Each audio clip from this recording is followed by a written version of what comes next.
Bonjour à tous, j'espère que vous allez bien.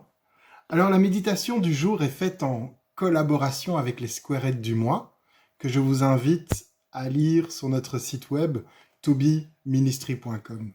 Le squarette du mois parle d'un de mes personnages bibliques préférés, David, le roi David, l'homme selon le cœur de Dieu.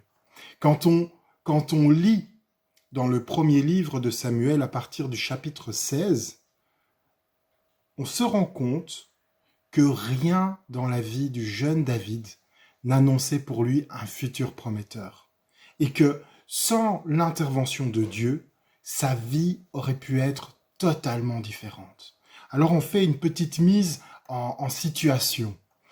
On est à l'époque où Saül règne sur Israël. D'ailleurs, il est le premier roi d'Israël. Mais ça se passe pas très bien.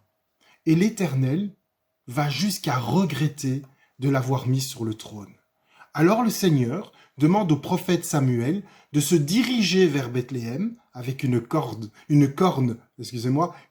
remplie d'huile pour oindre un des fils de Jessé, ou Isaïe, parce que dans la version seconde, ils utilisent le nom Isaïe, mais c'est la même personne. Et donc, Samuel va pour oindre un des fils de Jessé, car Dieu lui a dit que c'est dans cette famille qu'il a vu, pour lui, un roi. Pas selon les hommes, mais pour Dieu. Et c'est marrant parce que lorsque Samuel arrive, et il arrive sur place à Bethléem et se retrouve en présence de Jessé, donc Isaïe, en présence de Jessé et ses fils, la première chose qu'il voit, c'est Eliab. Et je lis les versets 6 et 7 du chapitre 16.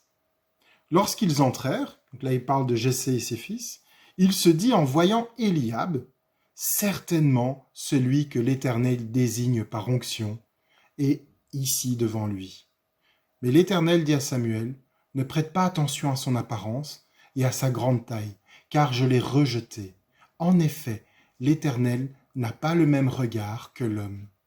L'homme regarde à ce qui frappe aux yeux, mais l'Éternel regarde au cœur. Et ça nous montre déjà un point important. Quand on lit ce passage, ça nous montre déjà un point important. L'être humain voit l'apparence, mais Dieu voit bien plus profond. Dieu voit les cœurs. Et souvent, trop souvent, et là je pense à ce qui se passe aujourd'hui dans la société actuelle, tout est fait pour que la seule chose qui compte soit l'apparence. Regardez par exemple les réseaux sociaux. L'apparence est devenue ce qui nous définit. Vêtements de luxe, vêtements de marque, maquillage, voitures de luxe, voitures de marque, etc., etc. On n'est plus du tout intéressé par le fond, par ce que sont les gens. On est plus attaché à l'image que les gens reçoivent, que les gens renvoient. De nos jours, ceux qui ont le plus de succès sur les réseaux sociaux ou n'importe où, sur YouTube ou n'importe où, eh ben c'est souvent de jeunes personnes dynamiques, bien faits de corps, jolis, beaux, dans des décors de rêve, etc., etc. C'est eux qui sont mis en avant. Et ces personnes, en tout cas certains, plus communément appelés influenceurs, parfois leur vie, elle peut être un mensonge. Et c'est même pas le plus important, que leur vie soit un mensonge ou non, que les personnes soient gentilles ou non, qu'elles aient un mauvais fond ou non. Ce n'est pas le plus important aujourd'hui. L'important, c'est l'image que ces personnes renvoient. Et cette image qu'ils renvoient, c'est comme si elle leur donne une légitimité. Et du coup, ce qu'ils disent, ce qu'ils font, ou ce qu'ils vendent, ou les produits dont ils font la promotion, que ce soit de la qualité ou non, ça devient à la mode. Ça devient vrai. Oh, on veut faire comme eux. Et là, je me dis, mais heureusement que nous avons un Dieu qui regarde au cœur, contrairement à nous.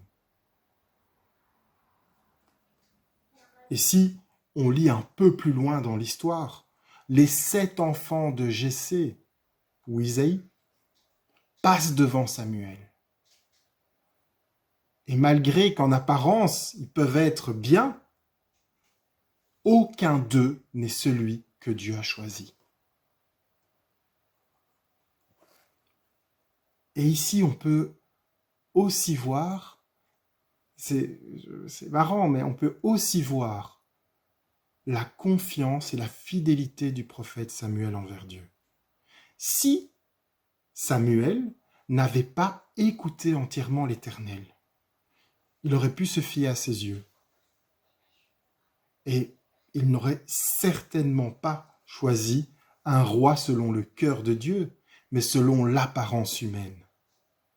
Dieu a dit à Samuel, « Va, et j'ai choisi un des enfants de Jessé pour devenir roi d'Israël. » Il aurait pu s'arrêter là et se dire, voilà, je suis face à 7 fils, et Eliab, surtout Eliab, il m'a impressionné, son apparence est bien, j'aurais pu le choisir.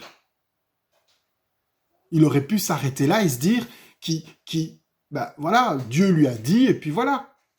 Et même si Dieu dit non, c'est pas lui, il dit, mais t'es sûr, Seigneur, allez, les 7 enfants sont passés devant moi, t'es sûr, c'est peut-être Eliab, j'ai peut-être mal compris. Mais non. Samuel écoute Dieu jusqu'au bout. Et c'est pour ça, alors que on pourrait penser que tous les enfants de Jessé sont là, et c'est pour ça qu'il dit, et qu'il insiste, et demande s'il y a encore un garçon dans cette famille. Il aurait pu dire, mais non, les enfants sont là. Non, il insiste et il dit, est-ce qu'il y a encore un enfant dans cette famille ? Et là, on apprend finalement qu'il y a un dernier fils. Et quand on prend la version originale dans le texte, on le nomme même le petit, qui veut dire le plus jeune, mais le petit, qui fait paître les troupeaux. Et là, c'est ce qu'on vient de voir, c'est un deuxième point important. C'est la fidélité de Samuel envers Dieu qui fait que finalement, on va chercher David.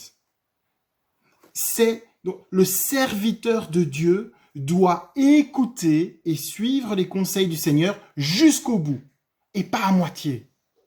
Nous, on a parfois tendance à s'arrêter à la première chose qui se présente devant nous. On ne se pose pas de questions. On se dit, c'est là, Dieu a répondu à nos prières. Et on oublie d'écouter le reste. On oublie que Dieu a dit, oui, mais non, c'est pas ça que j'ai envie de te donner. Ce n'est pas toujours la première solution qui se présente devant nous qui est le choix de Dieu. Et c'est pour ça qu'il est important de connaître et de reconnaître la voix du Seigneur. Et cela ne peut être possible qu'au travers d'une relation sincère avec lui. Imaginez un instant que le prophète Samuel se soit arrêté sur le premier fils de Jessé. Il voit Eliab et il dit, c'est lui. Même si Dieu dit oui, mais non, c'est lui. Eliab aurait peut-être été un bon roi pour Israël, mais il n'aurait pas été le meilleur roi pour Israël. Et Israël serait passé à côté de la meilleure bénédiction pour lui, pour elle, pour Israël. Et puis, on va beaucoup, beaucoup plus loin. Jésus. Jésus est descendant du roi David, pas d'Eliab. En écoutant le Seigneur jusqu'au bout,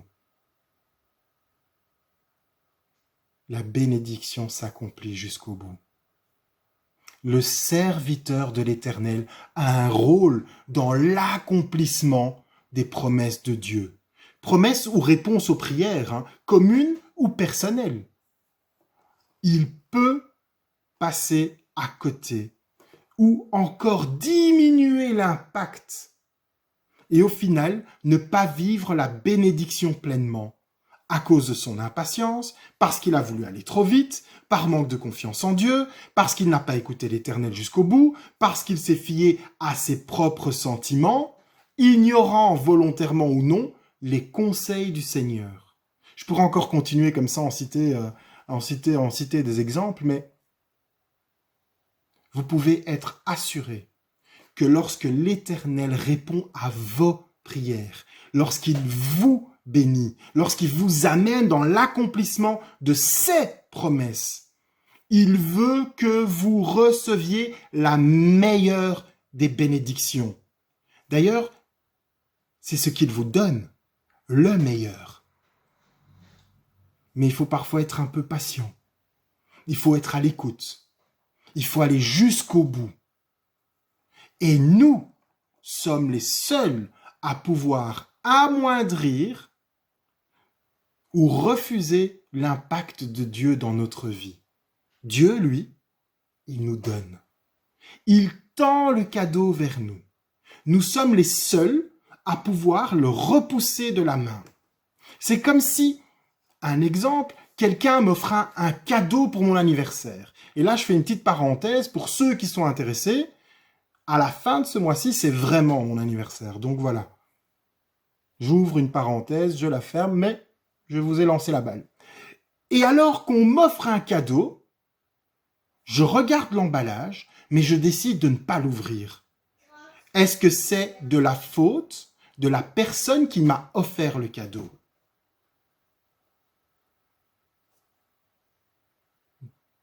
C'est la même chose avec Dieu. Et aujourd'hui, on a vu ensemble un premier point dans lequel l'être humain voit l'apparence, mais Dieu voit les cœurs.